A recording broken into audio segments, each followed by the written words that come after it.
See, a lot of people think that in order to make anybody miss you, you have to do no contact and they have to like you. And that's kind of true, right? But there is one thing that's missing. You need three things that's very specific. And there's one little element that a lot of people miss that really is what creates the wildfire. You know, love is like a fire, right? And the fire needs two things to combust and oxygen, right? And a lot of people don't know what that oxygen is in this case. And a lot of us believe that it is space, which is the oxygen, and it is true. But what is it that keeps that fire alive, right? So we're going to be talking about this. And this is something that I realized when I was in my 10-day meditation retreat. And it kind of blew my mind when I realized this, because this happens to every single person that falls in love. Every single person always goes through these three steps, and I'm gonna tell you what that is. Okay, so let's begin with the video, man. And if you guys ever want to work with me one-on-one to get one-on-one coaching, to get life coaching, a lot of people ask me for that. You could click in the description down below where it says get a one-on-one phone call with me. The phone calls are private, but if you guys want a more affordable option, you could do an email coaching session, which you guys ask me an email a question, and I respond in the form of a video on YouTube. And those are anonymous simply because nobody really knows where you're from if you just change things up. So click on the description down below to do that, or else I might have to close the channel. So look, let me tell you something. The first two things you need, obviously, is the emotion, right? The chemistry. If there's no emotion, like I always say, nothing that you do will solidify. Right? The emotion is what keeps everything together. No, the emotion is what is the building blocks of any love that you feel towards people. Okay? Now, after that, once you have the emotion, obviously you need space. Okay, we always talk about that because sometimes when we feel emotions towards people, we're not really that aware of what's going on inside of us because we're so captivated by this other person that we never take a moment to self-reflect how we feel. We never take a moment to just unwind and relax, right? And allow whatever's inside of us to take root. We never do that because we're interacting, we're feeling good. And so we never allow ourselves to think of different things and notice where our minds naturally gravitate to, right? Because when we're around the other person, we're not really thinking of them. They're there. And so we're in their presence and it feels good.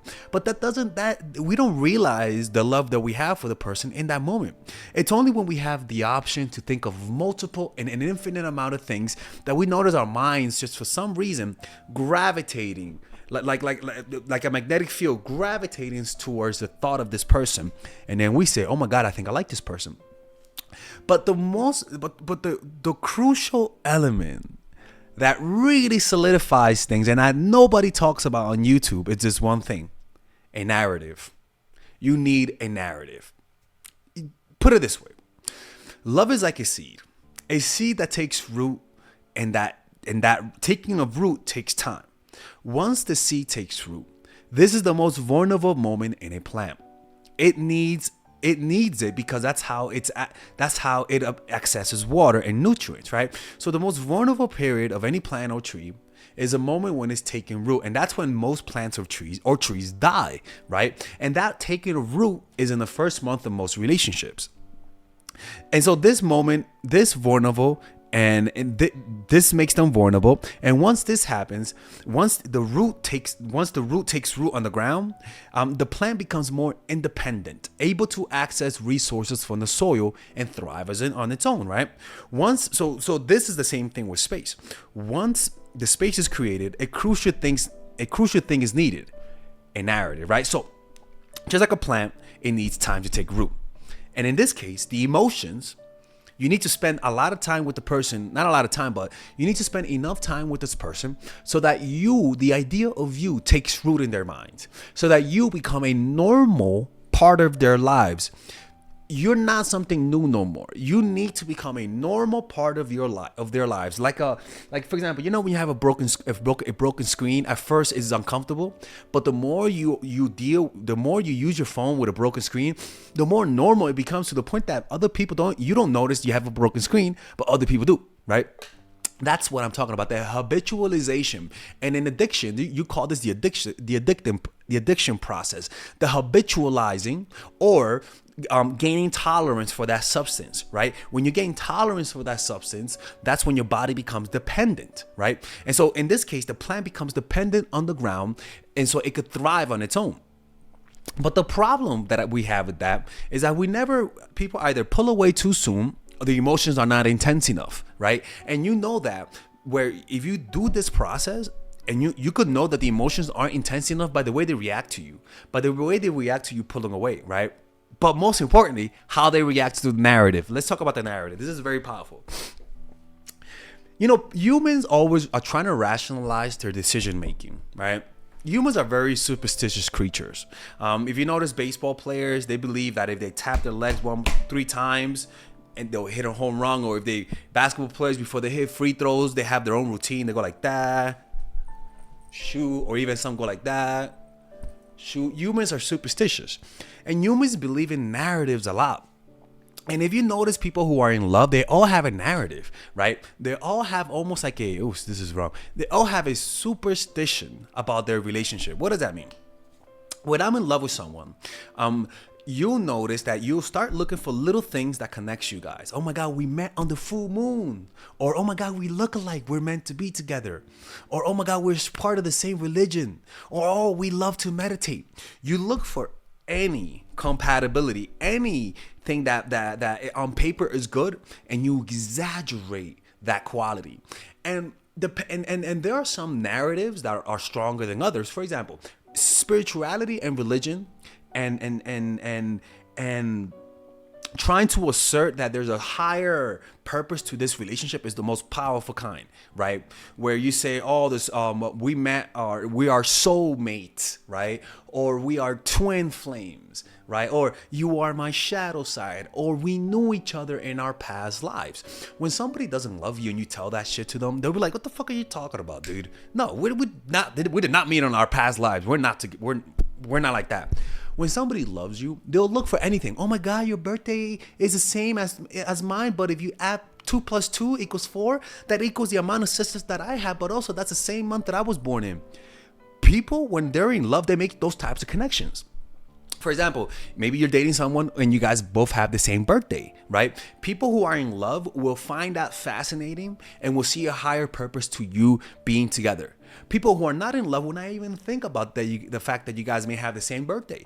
And it doesn't add to it. But what happens is that when you like someone, the emotions will create links, unnecessary links in different places, to create almost like a cult-like narrative between the two of you guys. But you need a narrative, right? Where you guys say we're meant to be together. God brought us together, right? Or you're my. Another example could be you came at the right time, right? Or I'm healing and now you're here, right? All you have to do with somebody that actually likes you, make connections. It may not seem that important, but I can promise you, if somebody loves you, they will use those little connections like numerology, astrology, religion. They will use those connections, and they will use that almost like wind to spread the fire. That's really what happens a lot, right? But when you're not in love, what you'll notice, when they're not in love, what you'll notice is that doesn't happen. So it's not just about making sure that they like you back and also creating space. You also have to create a narrative. And that narrative, you could just observe what are the things that you guys have in common, and spiritualize the relationship, because this is what naturally happens when people fall in love, right? So this is what I wrote. When you're in love, you create a narrative. Give them a narrative. But when you're not in love, no matter what you do, it won't add to the feeling. The feelings create the narrative. And that narrative is the mental movie they see of you. That narrative is like the movie storyline. And everyone's love life is like a movie. And you want to give them a very compelling movie with a lot of unprecedented connections. And all you have to do is point them out. That's all. We're both Virgos, or we're both compatible, this or that, right? The person might not believe in any of that kind of stuff, right? But observe, if they're not into that type of like religion or spirituality, find anything Oh my God, we look alike. Oh my God, we're perfect matches. Oh my, like we are good looking. We will have good looking kids, as an example of that. As long as you're not needy, and as long as you say you don't want a relationship, you can say that and you can get away with it. And it was funny is that a girl did that to me once, where she told me, "Oh my God, we will have good looking kids," and I know she wasn't that into me, but it kind of got into my head. I'm like, yeah, we would have good looking kids, and then I just started thinking about it. I'm like, yeah, and then I realized I started having a mental movie of having kids with her. And then that narrative it enhanced the feeling that I have for her. Ladies and gentlemen, narratives are powerful, and narratives are things that people don't think about, but you have to understand humans are superstitious. This is what religions are made of. They're made of narratives of what happened, and narratives to explain the unexplainable, right? And humans do believe that, and once they believe in a narrative, everything that happens, the emotions will add on to that narrative, like a black hole, attracting matter, and it creates a stronger gravitational field, and that narrative is your life movie. That narrative is your relationship. That narrative is what's gonna drive you to stay with this person, even if they're toxic. It's what's gonna drive you to stay with this person, even if they're not the perfect match. Because the narrative has a bias, and that bias is to keep you with that person. An example is that people who say, "Oh, I smoke crack for energy," or "I smoke weed because," as an example, right? "I smoke weed because it makes me more creative." No, it doesn't. Seriously, the studies show it doesn't make you more creative. Or "I do heroin because it keeps me connected with my friends." "I do Molly because it makes partying so much fun." "I do this because..."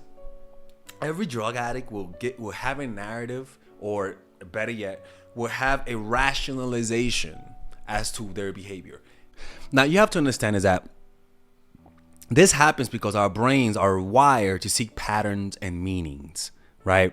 And creating narratives helps us make sense of our emotions and experiences, and it also enhances, right? But also people could use it to manipulate it, right? If you give them a different narrative, it could go in the opposite direction, right? It's a way to cultivate a sense of connection and belonging, right? And this is how it's done, people. Without a narrative, the emotions that they feel will be fickle, and it'll fade away over time, right? And that's why, for example, couples who go through a lot of breakups, couples who go through a lot of hardship together, they create a narrative of resilience, where we've been through all of this and he is still with me. That's a positive narrative, where you guys been through battles together, where you guys helped each other over time. You helped me become a better musician. You helped me become a better father, right? And those narratives, the victories, the positive experiences you guys had will enhance the feelings you guys have for each other. Like in war, right? If you're a good general, you want to give your troops little victories at first to increase morale. They call that the group myth, right? A team without a group myth hasn't really solidified strong morale in war. So the best way to do that is to find easy victories, similar to how boxing, if you have a boxing prodigy, you give them easy victories to hype them up, but also give them a narrative of winning and give them the confidence. This narrative in this case is overcoming obstacles, is going through that first year, second year, and actually celebrating it, creating a narrative, saying how you helped me with this, how you helped me with that, and all of those things will enhance and will give them it will like add to the black hole to create more of that emotion. Narratives, people. Narratives. That's what kids have with parents, right? When they think of you, they have a narrative of how their childhood was and who you represent in their lives. And it's truly a powerful thing, people. So you have emotion, you have space, but the most important, not the most important, but it's what binds it all together. It's the narrative. It's what will keep the relationship alive for a long period of time, people.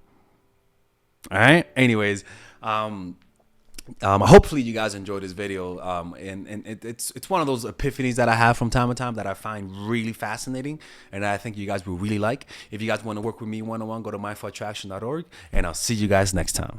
All right, ladies and gentlemen, if you guys ever want to learn how to use your feminine energy to influence people, learn how to use your masculine energy to become more assertive, and also learn how to blend both energies to improve your dating life, your spiritual life, honestly, your relationship life, your family life, your career life. This is the course for you. If I had to make a course for my nieces, I have two nieces. One is 8, 19, and one is 14, 15. 16. Holy shit. Oh my God, he's a bad fucking uncle. He's a bad uncle. Get him. Shut up, Melissa. You should get this course, right? And this is the course that I will make for them. So, for example, watch the curriculum, right? In the first week, we're going to be showing you how to establish a strong masculine foundation without letting it hurt your feminine energy.